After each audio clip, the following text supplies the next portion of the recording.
Hello, everyone, and welcome to Horror Night Oasis, a radio show where we discuss all the latest movies and news from the world of horror. Joining me tonight, as always, is my co-host Ian. Ian, are you there? I think so.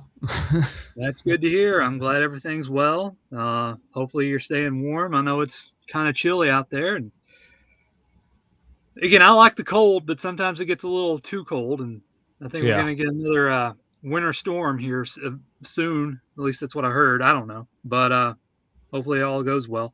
But we are here to discuss horror. Kind of didn't mean to take a little extra time off, but I've been trying to get a few things lined up and planned, and plus life gets in the way. So you take it as you can, and we do these shows when we have the time and availability. And and honestly, for a while there, they're just like we were just throwing ideas back and forth, like what can we do? And that kind of led us into our our February stuff, which we'll discuss at the end of the show. And but I was just like going through there and like, you know what? Let me just pick out a handful of titles that sounded interesting, and then I sent them over to you, and then you said, "Man, these all sound pretty good." And then we just didn't know what to choose, and so we left it up to fate, and we put it on a wheel, and that's how we got our show tonight with our film Your Host. And honestly, to tell you the truth, I've been meaning to check this one out for a while, because it sounded, I kind of like those type of films, which we'll get into. Um, it sounded intriguing and fun, and but we'll get into it. Um, so Your Host, we'll just go ahead and do it now. We are the film starts out with a guy strapped into a chair, and he has uh, three boxes, and he has to pull the string of one of the boxes. And let's just say that it doesn't work out for our friend. Um, and then that's the setup. That's the initial setup, and then we're there, because we have our sort of maniacal, crazy guy, which we'll get into a little bit more as the film progresses and the review. And so then we're introduced to four friends. I mean, I guess they're friends. They kind of have a falling out like instantaneously, but we have uh, Anita, James, Matthew, and Melissa. And James is sort of the uh, entitled, sort of narcissistic, wealthy kid who's following in his dad's footsteps. He basically quit college or dropped out of college, and he's being, he has his dad's money to go about. Anita, there's I don't want to get into it just yet, but there's a back history of Anita's character. Matthew is sort of just the everyday guy. He's just the average dude in a sense. And then Melissa, she is in a sense, the lesbian of the group. She has the short blonde hair, and um, her and James sort of butt heads constantly, because James basically kind of wants to hook up with her, and she's doing all her, lesbianism stuff. That's like, I don't want to do this, don't want to do that, laughing at him. So they all decide to go to his, um, I guess, just like estate, where it's just like go there and have fun and drink and party and stuff. And they do that, and then they have sort of a falling out where they bicker back and forth about superfluous things. And then James notices when he goes out, things around the house start to happen, like some of the lights go out and some noises. And then he goes outside and he finds a video camera, one of the old school video cameras, VHS camcorder, and he brings it inside. Of course, he's drunk and he's like messing around with it, and he has a tape. And then like he thinks like everything's like at fault, like everything's like out to get him in a sense. Like everything's like against him or about to use him or stuff like that. And that kind of just plays up to an entitlement, the way he acts pretty much for the entirety of the film. Um, and so it comes to pass that once they all sort of go their separate ways and they start like going to bed that night, um, there's an intruder in the house, and he starts taking a syringe and injecting it into their necks, and they all pass out, and then they wake up chained to this sort of this warehouse facility, um, with a collar around their necks, and it's chained to the wall. Sort of what I can relate it to is sort of the beginning of Jigsaw, uh, with the people that's attached, the chains attached to Yeah. their neck and to the wall. It's basically that, but with 4 people instead of like 6 or 7 in that one.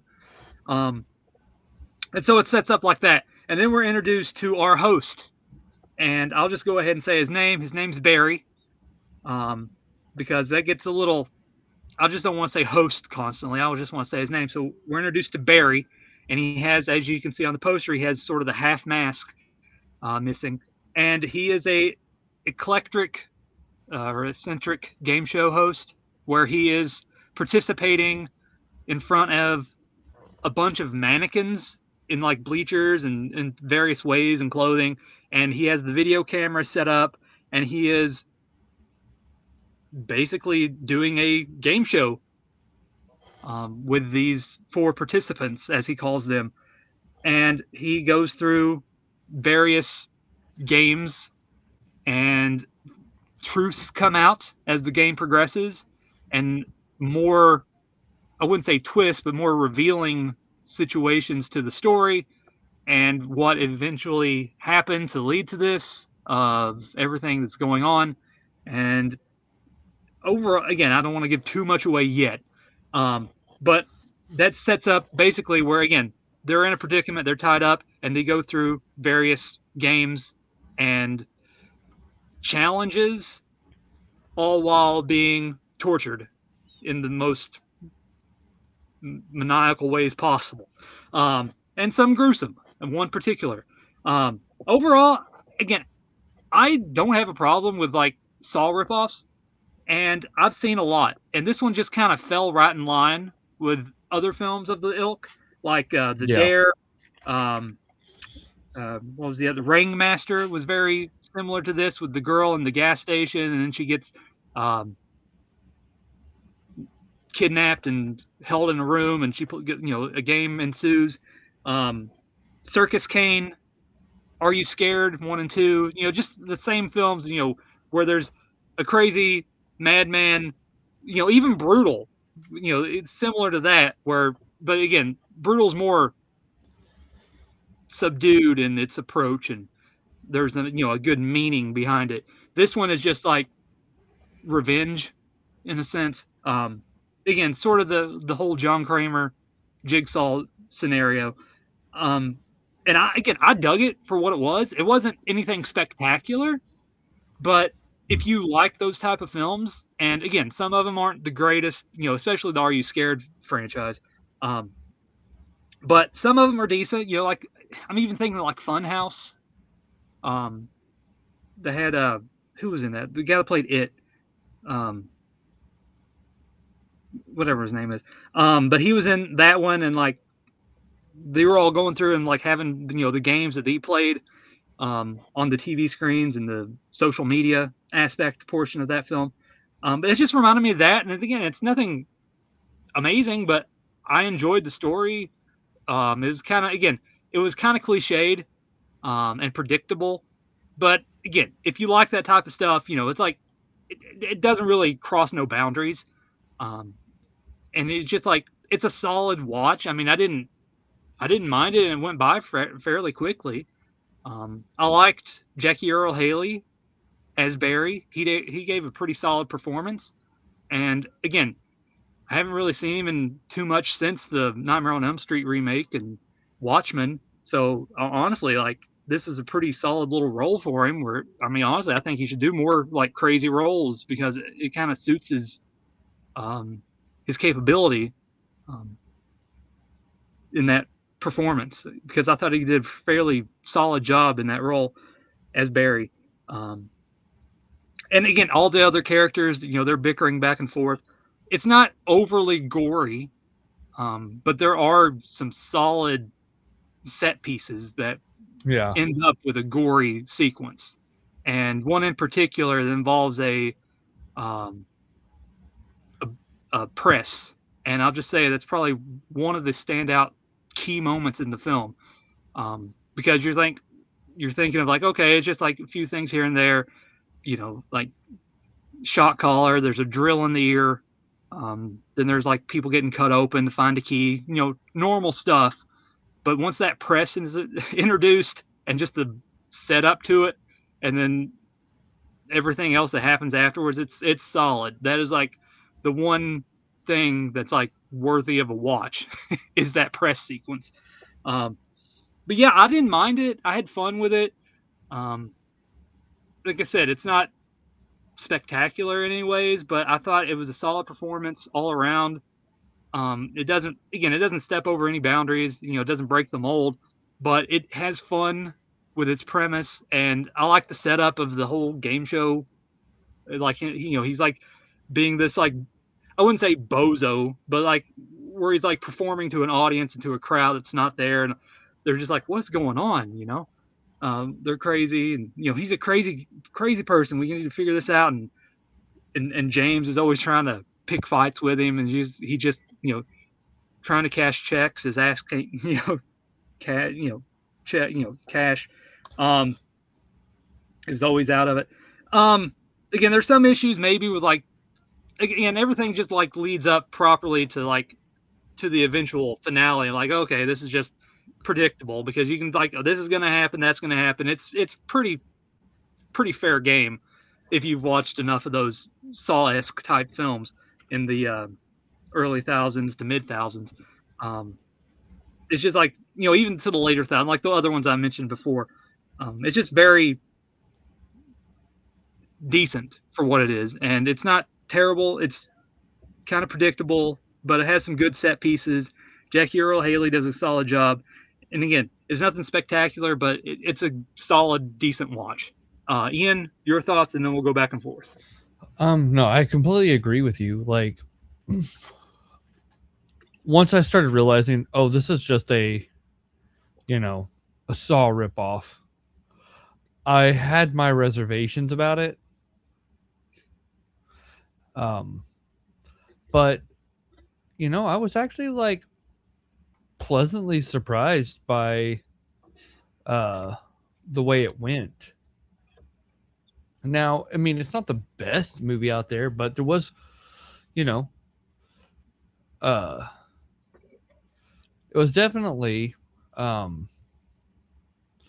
like pretty solid for like with the gore, practical effects.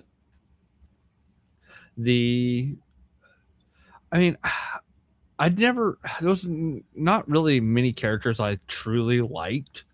I kind of felt like the movie didn't really give us enough time to really like get a feel for these characters. Yeah, like you already knew that like James was already sort of an ass and just Yeah. entitled, sort of a prick. But it's just like, I mean, after a while, it's just like, yeah, he's a prick, but what else did he do? I mean, is he a nepo baby? What is it? Like what's going on here? He's just an asshole, basically, with money. Yeah. And like, if they let that go just a little bit longer while they were there, because again, they got captured like within like 15, 20 minutes of the film, and then like, oh, we're just going to do this for the remainder. And like, they needed to maybe give it a little bit more time to breathe in that aspect. And I agree with you. I guess that's the whole point of like the whole the truth moment game part aspect, where like, tell me the truth and stuff like that. But giving them like more reveal of their characters. But it's just like, again, kind of pulling out of nothing really. It's just like, now here's the reason you should see him get killed. Like, here's what they did. Just like no reason, like build up, instead of just like, oh, just here it is, blunt to your face. Yeah. Well, and that's like part of it, I just I didn't really feel much for the characters, so I had a hard time like feeling the full impact when they died. Um, and but I get it. I mean, it's an hour and a half movie, or close to it at least. And and I was just like, kind of just wanting more from that angle. Um, but I did like the unhingedness of the games themselves. I do like that they tried to turn the Saw games into an actual like real game show. I thought that was kind of fun with the like the spinning wheel and stuff like that. Wheel of Pain, yeah. Yeah, and I don't know. I just like I liked it. I thought it was pretty decent. I mean, there was a lot that was just kind of, you know, blase Mm-hmm. for for what it was trying to do, but at the same time, like, you know, the scene there, like, there's one scene that truly does stand out, and it's going to probably live in my brain for forever. Um, and that's this. I'm not going to say who, but somebody gets their head split open with like this giant Chris. metal, yeah, like, and it just and like it was practical. Yeah, It it was looked, like, it, it was I was like, whoa. surprisingly, yeah. I thought it was gonna like cut off. Um, like it wasn't. I kind of thought it was just gonna pan to one of the other people like freaking out over it and not show the whole thing, because that's usually like what a lot of these movies tend to do. So that way they can save on the budget. But that I was just like, whoa, holy shit. That's insane.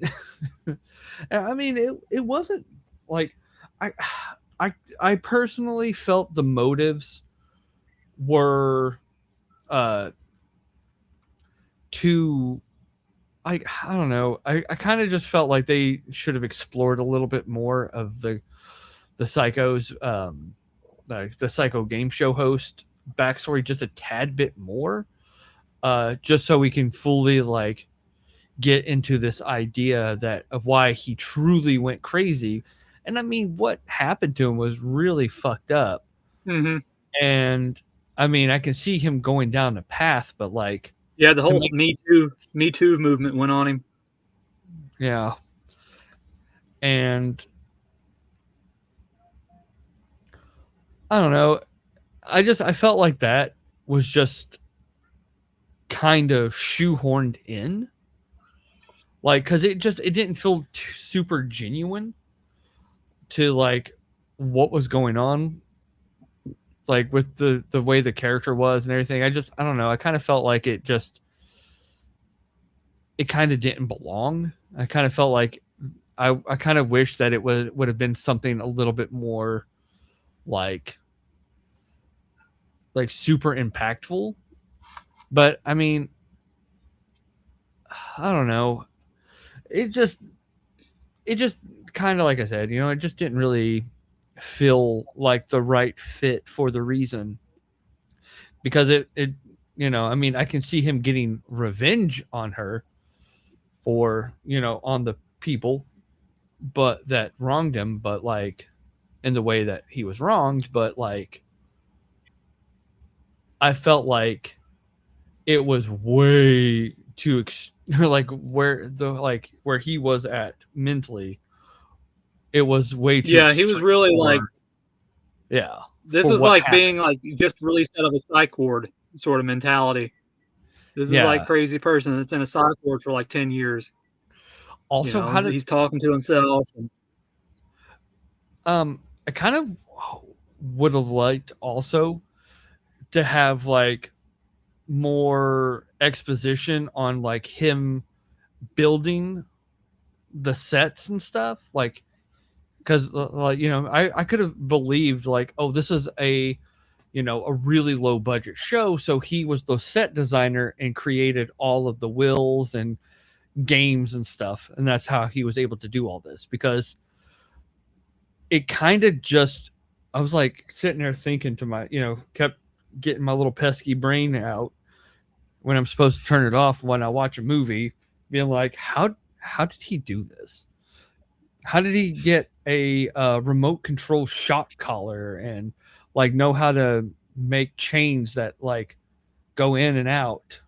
And how did he have time to do it? Like, I just kept going through all of this.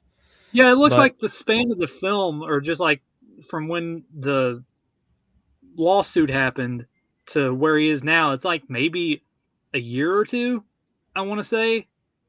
And it just seems like, again, this is one of those things where it's like, of course he lost everything, but it just felt like, just like really quick turnaround instead of just like, again, the crazy psycho. Again, I wouldn't really call him a psycho, but he is sort of crazy, yeah, maniacal. But again, it's a minute thing, honestly, because like you're going in here, you don't want, again, it's not it's not a Saw film, it's not like we need to learn every detail and backstory of John Kramer, yeah, like we do in every Saw film, still going Saw film. Um, we're like, this is what happened between 2 and 3, and this is what happened between. This is when he befriended the little kid. In yeah, Mexico, it's like we needed, yeah, or Guatemala or wherever they were in Saw 10. Um, yeah. I so it's didn't just like, need much. Like, no, and I mean, I was watching something recently that made me like, you know, uh, going a little tangent about it too. But like, there was a character I was watching because I was watching an animated D&D show called The Mighty Nine, and they had brought up in one little sentence that this girl's father threw her away, and then we she like alludes to her shows a picture of her with like her rich family, and like that exposition was just enough to give us like an entire story just based on two things. And I was like, sometimes you don't need a whole lot, you just need like a couple of lines being like, of him just talking, be like, yeah, I'm gonna go work on the set, since they need my technology know-how, like that, that kind of stuff. And then yeah, boom, I would have already been like, okay, like, so he knows how to do that. Like, it would be believable. And it's just stuff like that. Sometimes I'm just like, I just wish they would kind of give us just a tiny bit more without like needing to divulge, and like you said, every little child and person that he ever talked to in his entire life. exactly. Uh, but no, it's like I get the reasoning, but it's like one of those things. I don't know. But like it's just like, I guess it's implied where like he just, everything was taken from him, and so he just went down this rabbit hole, spiraling out of control, and he just never recovered from it. And so he just had a bunch of free time to do what he did and make this warehouse facility for all his participants and make it look like a game show. I get it. I mean, I get it. It's like very like, it's one of those you don't need to really think about it. I mean, I get the reasoning behind it, but again, there's still sometimes you want a little bit of exposition here and there, but it is what it is. I mean, it doesn't really take away from it overall. Yeah.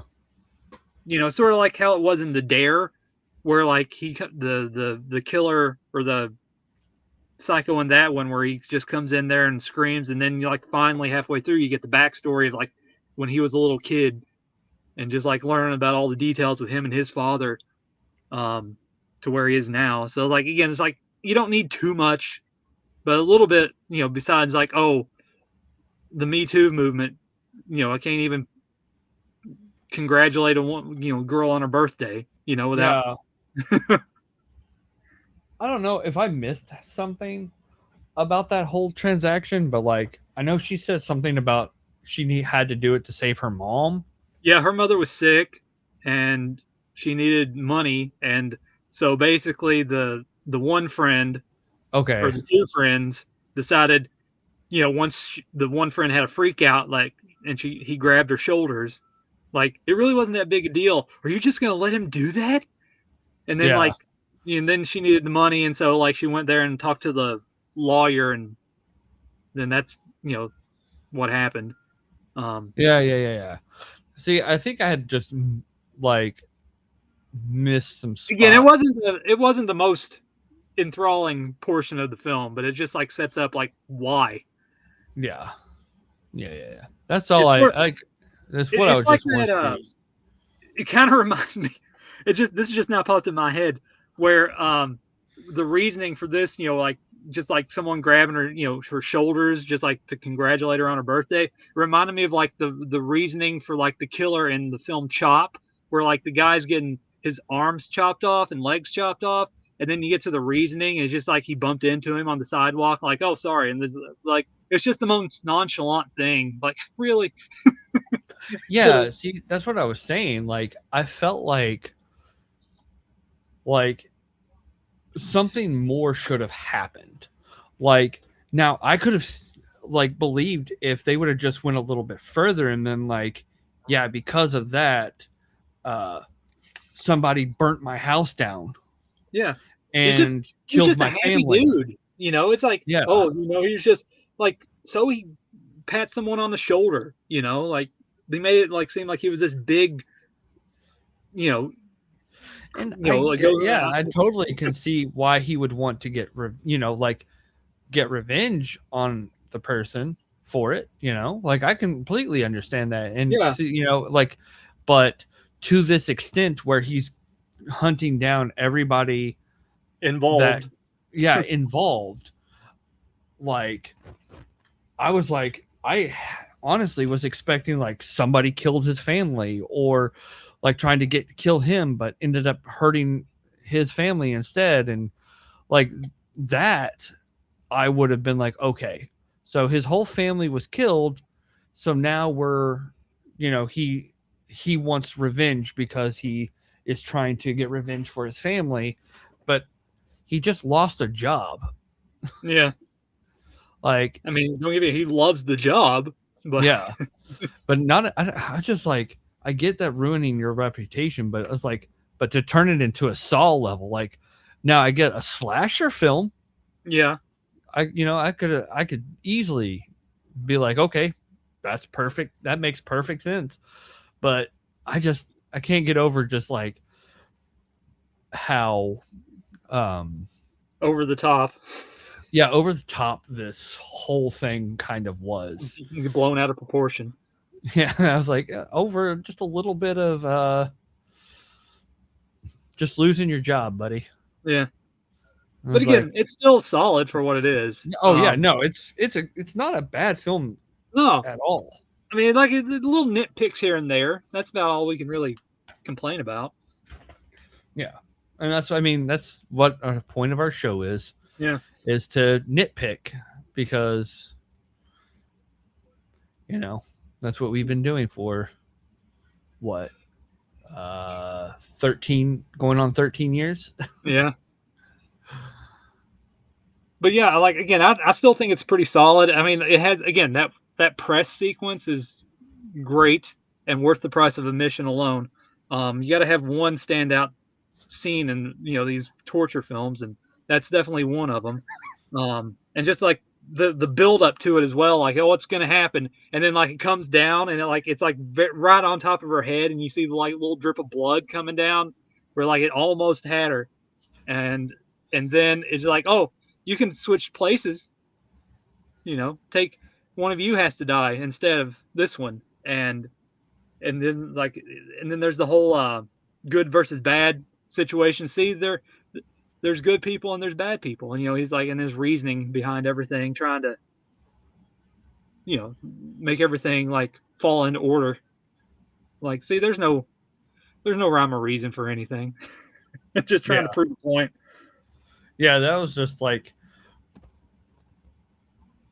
and I mean, but it did also give me Saw 2 vibes more than anything Yeah. because if you know Saw 2, you'll get that reference. if you watch this movie. But I just, I honestly was pleasantly surprised with this, how this turned out. I kind of was expecting it to be a lot worse. I was kind of expecting not to like it. But once I realized it wasn't on Tubi, Yeah. I kind of And some star power behind it with Jackie Earl Haley. So I don't. That's my problem. I don't know actors or yeah. actresses that well, so I just assumed everybody was. Well, he was Rorschach in Watchmen. I don't know if you. Yeah. God, I haven't seen that movie. Yeah. I mean, of course, it's definitely a better performance than Nightmare on Elm Street as Freddy Krueger. I'll give it that. I mean, of course, there's a lot of things wrong with that film, but I don't want to get into it. But this is definitely a solid performance by Jackie, and just I like the character of Barry. I just like how everything was just like goes according to plan, and like, Yeah. he just planned it out, like a well thought out saw trap. Like, oh, you think you went up to me? You're wrong. Here's this. He was always one step ahead. Sort of how they did in Saw X, where like, oh, now you're locked in the room. Here's gas. stupid things like that. Right. It doesn't go over the top like that, but it's just like it's good for what it is. It's solid. Doesn't go overzealous with anything. Yeah. But overall, it's solid. I mean, if you like the Saw-esque type torture films, this is again not it's one of the better ones, I would say. It doesn't really, yeah, it's not like ridiculous or anything like the Are You Scared movies where it's just like they're bad and they're bad and they're like cheap ripoffs to churn out to the video stores, and like there's some thought and some hard work went into it, and just again to get that press sequence just like really just kind of catapulted it. Even though it is predictable and like all the characters kind of go down the same rabbit hole, and the same ending that you've seen done before, kind of cliched, but for what it was all right, and I didn't have a bad time watching it. It goes Same. exactly as you think it would go. I mean, but it has some good standout moments, and a solid performance as you're crazy. Again, the synopsis called him a serial killer, and I wouldn't really. I mean, yeah, but I just wouldn't. Yeah. He's not like well known. He's not like a known serial killer. It's just like he's just a disgruntled, disgraced employee, and he just went out for revenge. Yeah. So. And I want to add, most Saw films, like knockoff films, try so hard to be something, to like, and it's mostly just to be shocking. Yeah. Most just try to be as shocking as possible and as mean spirited as possible. And honestly, sometimes when it's just shock for the sake of shock and it's just mean spirited for no reason, that usually takes away from the enjoyment of the film, because it's just like it's like there's no point to all of this. This was just gore for the sake of gore. This had everything, felt like it had a purpose. Like all the games were purposeful. Like there was a method to the madness, and he wasn't mean about it. He wasn't like, it wasn't just like, here's no, he something gave him shocking. a fair shot. Yeah. Yeah. And like, and I felt like most things was completely avoidable. And if that one person would have just said everything, I wonder how many of them would have survived. Yeah. And that's what I was like, that was one of the things I was thinking after the end of this movie. I was like, I am so glad this wasn't over the top shock value movie, and that this was actually trying to tell a real story and trying to not pretend that it's something it's not. Like a lot of these other films, some of these films seem like they're just trying to outdo what other movies have done. But this one was just like paying an homage to the films that came before it, while also trying to maintain some kind uh, of its own identity. And I think it really did pretty well at conveying that point. Like it was just, it was just a, a fun horror movie, Yeah. and it wasn't trying to be something like that just grossed you out or like make you go, oh my god. Like, I mean, the most shocking thing was the head splitting open. Everything else, all the other deaths were fairly tame compared to what we have seen in other films. Mm-hmm. But and I'm actually really kind of glad, because anytime I see a Saw movie, I'm like, oh my god, this is probably going to be terrible, and it's just going to be nothing but gore for the sake of just gore. And that's what I was thinking going. Yeah, or overly complicated reasoning behind things. Like there's another one that's like you reminded me of called Die, where like they rolled like dice and it's like set in Vegas, and it's like it wasn't very good. It's just like there's just so many knockoffs during that, the boom of Saw, where it's just like every other week there was a new Saw inspired ripoff, and it's just like, ugh, enough. Is like Experiments in Terror, I think, is another one. I could be wrong on that one, but I know there's something like that. But there's just like so many, so many. Like, I mean, I definitely am glad, and also I'm kind of glad that this movie came out when it did, and not during like the everybody's trying to rip off Saw kind of movement that was happening around that time. Because I was so burnt out on all those movies that like I couldn't even watch all the other Saw movies. I stopped at 3, which I'm probably made a good choice.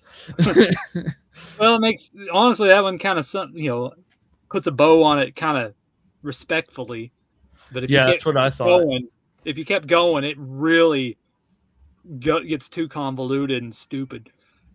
Yeah, that's why I was like, I'm glad I didn't keep watching them. But again, I went to see them in theaters, except for the last couple. But like that initial run up to 7, the final chapter, like I saw those opening weekend. So aren't they making a new one? They're always making a new one now that like Saw X did well. Yeah, like I remember the Final Destination, and they're still making them. Yeah. Well, honestly, the last Final Destination, Bloodlines, it wasn't all that bad. It was, it was solid. That's what you expected. Yeah. But yeah, I got nothing left. Yeah, I think that's going to do it. I think we pretty much went through as much as we can before we got, before we're getting canceled here. But yeah, that was our review of Your Host with Jackie Earle Haley. Again, like I said, it'd probably make a good double feature with like the other films that I mentioned, like The Ringmaster or The Dare. So if you want to like put, all that, make it a triple feature. It's all sort of similar, but they all have their own pros and cons. But yeah, that's going to do it for Your Host. And we got a lot of things coming up, Ian. And it is wild how it's something I've been working on a lot behind the scenes since our review. And I mentioned it during our last show, and I've mentioned it briefly, over the past few months. But we did a review of Boneyard in October of Happy Halloween Trick or Treat. And, I went into that with as much information as possible. I try to get as much as I can before the episode, and there just wasn't nothing, so after the show, because like, again, there were the credits on the DVD, I was reaching out after the show and like trying to reach out to people that were involved, see if they're still available. And I got in contact with a few people, and lo and behold, how things. I don't want to get too much into it because I'm probably going to tell this story again when we do the show. But we got the Right. director, and we got the co-star, who was the deputy um, of Happy Halloween Trick or Treat. So we are going to be some. I don't know how, but we're going to be talking about a 20-plus-year-old film for the first time. And it's going to be crazy talking about. I've heard from some of my conversations, it's going to be a little bit of a wild interview, but we will see how that goes. So that is this coming Sunday, um, which is the 25th. We will be having Bruce, I think it's Bruce Evans and James Denzel on the show, and so that's going to close out January. Um, our big interview from the Boneyard, as I'm calling it, and then February there's some things, some interesting ideas that we're tossing back and forth, but for some reason it keeps coming back to this, and there's been so many films released that are public domain related, and then there's also a lot of films where they're more mainstream, in theaters, that we haven't covered in a while. And so what we decided to do, and this is my brainchild, um, is to do a sort of a roulette, where it is we spin the wheel, and it either lands on a public domain horror film, which would consist of Popeye, Mickey Mouse, Bambi, probably Peter Pan in there, and all the other um, public domain related films that goes around against the more modern mainstream releases. I'm thinking maybe Anaconda, um, whatever newer stuff is out, and pit them against each other and see what happens. And I don't have a title for it, but it's just, again, we'll just call it the Roulette of Pain. Since our host called his film, his wheel, the Wheel of Pain. It's the Roulette of Pain. We got to add Because Louisa. we might, because we found out there's a new Louisa film, and it's Wizard of Oz related, and there's Which a is lot of public Oz domain. public domain now. So we are gonna throw a bunch of titles on there, and I mean it's gonna be a good sized wheel. I'm thinking I wanted to keep it to like a certain extent, but we're just throwing everything on there, and whatever happens, happens. So it's Yeah. going to be, and we're going to do it at the end of each show. So we'll have our wheel, and then we should have done it for tonight to figure out what we start February with, but we might do that at the, we start it off and then do the wheel, and figure out from there. So that's going to be our February marathon, is our Roulette of Pain, or roulette of domain public. I don't know what it is, but it's gonna be rough. So we could get all public domain, we could get all mainstream. It does. I don't know, but it's gonna be a chore because some of these are rough. Some of these will be rough, and those are always the ones we have more conversations and discussions about. And again, I'm looking forward to this one because we don't really do a wheel that often, but this one just it cuts a lot of a lot of films that we wanted to kind of missed out on, over the year, this past year, because we were going to cover the next Popeye and this Mickey film, and just a lot of it just like we were busy doing other things, so we decided this fills that itch just Yeah. to get it out of the way. And it being February, at the shortest month of the year. I think it warrants that because I don't know if we can do a full month of. Well, we were gonna do a full month, but like not a full like 5 week thing. But it is what it is, and that's gonna be our plans for the upcoming month, and it's gonna be filled. I'll just say that we have a lot of things still planned for future shows and other marathons, and of course everything else in between. But Ian, as always, it's great talking with you, my pal. And Likewise. we are buckled in for the long haul for the rest of the coming up here shortly. And I'm looking forward to everything that we have planned. And hopefully, everyone listening will enjoy as well. And as always, I appreciate everyone for listening. And we will see you here next time on Horror Night Oasis. Good night, everyone.